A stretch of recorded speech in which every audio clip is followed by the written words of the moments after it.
Shalom Bapak Ibu Saudara yang dikasihi oleh Tuhan Yesus Kristus. Berjumpa kembali bersama dengan Renungan Kristen. Blessed to be a blessing, diberkati untuk menjadi berkat. Sebelum kita membaca dan merenungkan kebenaran firman Tuhan, mari kita berdoa. Bapa di sorga, terima kasih, kami bersyukur hari ini karena pemeliharaan Tuhan bagi kami. Dan kami akan membaca merenungkan firman-Mu. Biarlah Roh Kudus bekerja di dalam hati dan pikiran kami, supaya kami mengerti dan memahami firman-Mu. Terlebih kami melakukan firman-Mu dalam hidup kami. Di dalam nama Tuhan Yesus kami berdoa. Amin. Pembacaan kita pada hari ini terambil dalam Markus pasal 8 ayat 31 sampai dengan yang ke-38. Demikian firman Tuhan. Kemudian mulailah Yesus mengajarkan kepada mereka bahwa anak manusia harus menanggung banyak penderitaan dan ditolak oleh tua-tua, imam-imam kepala dan ahli-ahli Taurat, lalu dibunuh dan bangkit sesudah 3 hari. Hal ini dikatakannya dengan terus terang, tetapi Petrus menarik Yesus ke samping dan menegur dia. Maka berpalinglah Yesus dan sambil memandang murid-muridnya ia memarahi Petrus. Katanya, "Enyahlah iblis, sebab engkau bukan memikirkan apa yang dipikirkan Allah, melainkan apa yang dipikirkan manusia." Yesus memanggil orang banyak dan murid-muridnya dan berkata kepada mereka, "Setiap orang yang mau mengikut aku, ia harus menyangkal dirinya, memikul salibnya, dan mengikut aku. Karena siapa yang mau menyelamatkan nyawanya, ia akan kehilangan nyawanya. Tetapi barang siapa kehilangan nyawanya karena aku dan karena Injil, ia akan menyelamatkannya. Apa gunanya seorang memperoleh seluruh dunia tetapi ia kehilangan nyawanya? Karena apakah yang dapat diberikannya sebagai ganti nyawanya? Sebab barang siapa malu karena aku dan karena perkataanku di tengah-tengah angkatan yang tidak setia dan berdosa ini, Anak Manusia pun akan malu karena orang itu apabila ia datang kelak dalam kemuliaan Bapanya diiringi malaikat-malaikat kudus." Demikianlah firman Tuhan. Bapak Ibu Saudara dikasihi oleh Tuhan Yesus Kristus. Ada 2 bagian yang ingin saya bagikan pada hari ini. Yang pertama yaitu bicara mengenai pemberitaan kematian Yesus. Kemudian yang kedua yaitu syarat mengikut Yesus. Nah saudara-saudara, kita percaya bahwa Yesus adalah Tuhan. Dan juga kita percaya bahwa Dia adalah manusia. Kenapa? Ketika Dia berinkarnasi ke dalam dunia ini menjadi manusia sejati atau benar-benar Dia menjadi manusia. Istilah SARS itu menjadi daging. Dia beraktivitas bersama dengan manusia. Dia juga bergaul dengan manusia. Dia melakukan setiap aktivitas selayaknya manusia dan Dia benar-benar manusia. Tetapi juga perlu kita pahami, Dia juga adalah Allah yang sejati atau benar-benar Allah. Dia Mesias atau Juru Selamat. Dia Kristus atau yang diurapi. Nah saudara dikasihi oleh Tuhan, konsep inilah mengenai Mesias atau Sang Juru Selamat ini masih belum dipahami dan dimengerti dengan benar oleh semua orang pada waktu itu.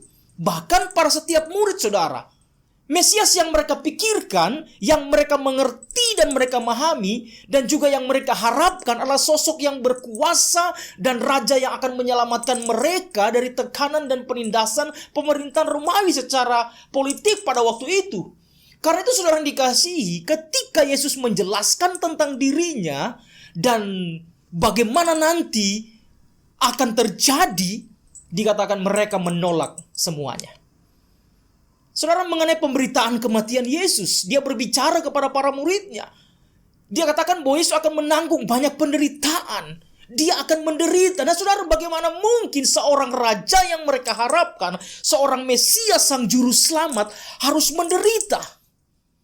Bagi mereka itu tidak mungkin saudara. Bahkan dikatakan ditolak, dibunuh, mengalami kematian. Tidak mungkin seorang raja yang berkuasa Sang Juru Selamat akan mengalami penderitaan, akan ditolak, akan dibunuh dan mengalami kematian. Meskipun saudara, Yesus mengatakan bahwa Dia akan bangkit pada hari yang ketiga. Saudara, ini pemberitaan Yesus secara terang-terangan kepada para murid bahwa Dia akan mati. Tetapi saudara, konsep ini berbeda dengan apa yang dipikirkan oleh mereka atau manusia, bahkan para murid. Karena itu saudara dikatakan Petrus, dia sendiri sebagai murid yang aktif, Dengan keyakinannya dia menentang hal itu. Dikatakan Petrus menarik Yesus dan menegur dia. Seorang murid menegur gurunya. Karena apa? Karena Yesus mengatakan dia akan mengalami penderitaan dan dia akan mengalami kematian. Saudara, dalam Matius pasal 16 ayat 22 dikatakan, tetapi Petrus menarik Yesus ke samping dan menegur dia. Katanya, Tuhan, kiranya Allah menjauhkan hal itu sekali-kali takkan menimpa engkau. Tetapi justru Yesus mengatakan kepada Petrus, enyahlah iblis. Iblis yang menentang supaya Yesus jangan sampai ke kayu salib. Karena apa? Karena lewat kayu salib dosa diampuni. Karena lewat kayu salib kemenangan terjadi bagi setiap orang yang percaya kepadanya. Haleluya, saudara. Nah, saudara, ketidakmengertian mereka inilah tentang Yesus dan konsep mereka tentang Mesias itu sangat-sangat lemah. Meskipun Yesus pernah bertanya kepada mereka, menurut kalian siapakah aku? Di ayat yang sebelumnya, pasal 8 ayat 29, ia bertanya kepada mereka, tetapi apa katamu, siapakah aku ini? Maka jawab Petrus, engkau adalah Mesias. Petrus sendiri mengatakan Yesus adalah Mesias. Tetapi Petrus sendiri menentang Yesus untuk melewati salib itu. Jawaban sudah benar dan tepat, bahwa Yesus adalah Mesias. Tetapi konsepnya tentang Mesias salah.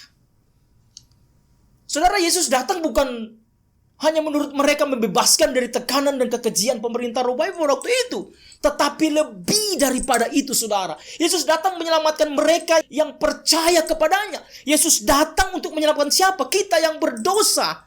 Untuk membebaskan kita dari perbudakan dosa. Untuk membebaskan kita dari tekanan dosa, dari kematian yang kekal. Bahkan dia datang membebaskan manusia dari hukuman yang kekal. Saudara, karya Allah melalui Yesus Kristus adalah mengerjakan hal yang besar, hal yang luar biasa dalam kehidupan manusia, yaitu sejarah penyelamatan umat manusia. Kalau saudara dikasih oleh Tuhan Yesus Kristus, karya Allah di atas kayu salib memberikan kemenangan bagi kita, membebaskan setiap dosa kita. Kemudian hal yang kedua, saudara, dikatakan syarat mengikut Yesus. Mungkin ada yang bertanya, mengapa harus ikut Yesus? Ada syarat? Ada, saudara. Ya, kita melamar pekerjaan pun di PT dimanapun, ya ada syarat. Kita melamar pekerjaan pasti paling kurang itu diminta KTP. Itu syaratnya. Ada ijazah. Atau mungkin ada surat keterangan dari kepolisian. Ada catatan kriminal atau tidak, saudara, yang pernah kita lakukan. Tetapi, saudara, dikatakan mengikut Yesus itu adalah ada syaratnya, saudara. Jangan katakan tidak punya syarat. Syarat itu merupakan satu istilah kata untuk menjelaskan maksud bagaimana mengikuti Tuhan.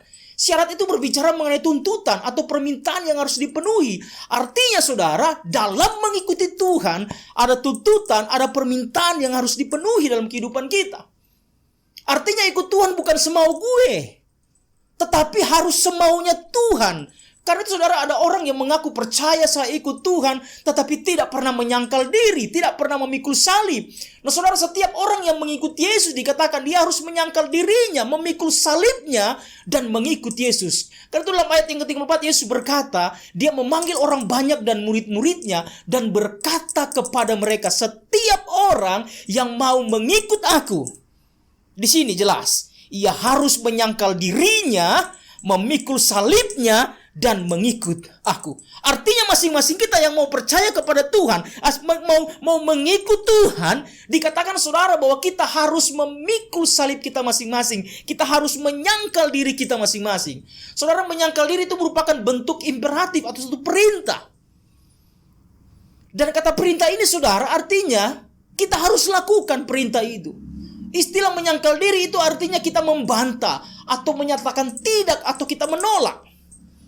Melupakan diri sendiri dan kepentingan diri sendiri, menolak keinginan pribadi dan menerima atau mengikuti keinginan Tuhan. Itu artinya menyangkal diri, saudara. Artinya apa? Sesuatu yang mungkin dahulu kita senang melakukannya menurut keyakinan dan keinginan kita, tetapi kita menolaknya. Karena apa? Karena tidak sejalan dan sesuai dengan kebenaran firman Tuhan. Ketika kita, saudara, diperhadapkan untuk kita jatuh di dalam dosa, karena setiap manusia pasti punya potensi untuk jatuh di dalam dosa. Tetapi ketika kita menolak, artinya kita sedang menyangkal diri. tidak melakukan hal-hal yang dahulu pernah kita lakukan dalam kehidupan kita. Itu artinya menyangkal diri. Tetapi saudara, ketika kita mengatakan kita sudah bertobat, tetapi kita masih melakukan hal-hal yang dahulu yang jahat di mata Tuhan, yang menyakiti hati Tuhan, maka dikatakan kita tidak menyangkal diri. Dan itu dikatakan syarat di dalam kehidupan kita untuk kita bisa mengikut Tuhan. Saudara, memikul salib artinya siap menderita karena Kristus. Dihina, dicaci maki, difitnah. Ya kan? Saudara, kita sudah mengikuti Tuhan dan melayani Tuhan dengan sungguh-sungguh. Tetapi ketika kita harus menerima hinaan, kita harus menerima fitnaan, itulah salib yang harus dipikul, saudara. Itu proses penyangkalan diri dan memikul salib di dalam mengikut Tuhan. Saudara, bagaimana kita mau jadi pengikut Kristus kalau masih ada komplain, masih ada emosi, dan merasa selalu benar dari orang lain? Dan saudara, penyangkalan diri, memikul salib, itu merupakan satu syarat bagi kita untuk mengikuti Tuhan. Saudara-saudara dikasihi oleh Tuhan Yesus Kristus. Karena itu firman Tuhan berkata bahwa Dia adalah Allah, adalah Tuhan. Dia menderita bagi kita. Dia menyelamatkan nyawa kita. Dia harus mati di kayu salib untuk menebus dosa kita. Sebagai orang percaya, apa respon kita? Ketika kita mengikut Dia, kita harus menyangkal diri kita, meninggalkan semua keinginan-keinginan kita, dan kita mengikuti keinginan Tuhan. Memikul salib artinya, saudara, kita benar-benar turut menderita ketika kita menderita karena Injil, memberitakan Injil, ketika orang memfitnah kita karena kita setia kepada Tuhan, tetapi kita terus memandang kepada Yesus, fokus hidup kita kepada Tuhan. Dan itu artinya kita sedang memikul salib. Dan biarlah Tuhan menolong memberkati kita untuk kita lebih lagi hidup di dalam jalan Tuhan. Dan biar firman Tuhan menolong memberkati kita semua. Tuhan Yesus memberkati. Mari kita berdoa. Bapa, terima kasih untuk firman-Mu. Ajar kami Tuhan untuk kami melakukan firman-Mu. Ketika kami mengikut Tuhan, ajar kami untuk kami menyangkal diri kami. Ajar kami supaya kami juga memikul salib kami Tuhan. Ketika kami diperhadapkan dengan hal-hal, bahkan ketika kami menderita, biarlah semuanya hormat kemuliaan hanya bagi Tuhan. Terima kasih untuk firman-Mu. Di dalam nama Yesus kami berdoa dan mengucap syukur. Haleluya. Amin. Tuhan Yesus memberkati kita semua. Shalom.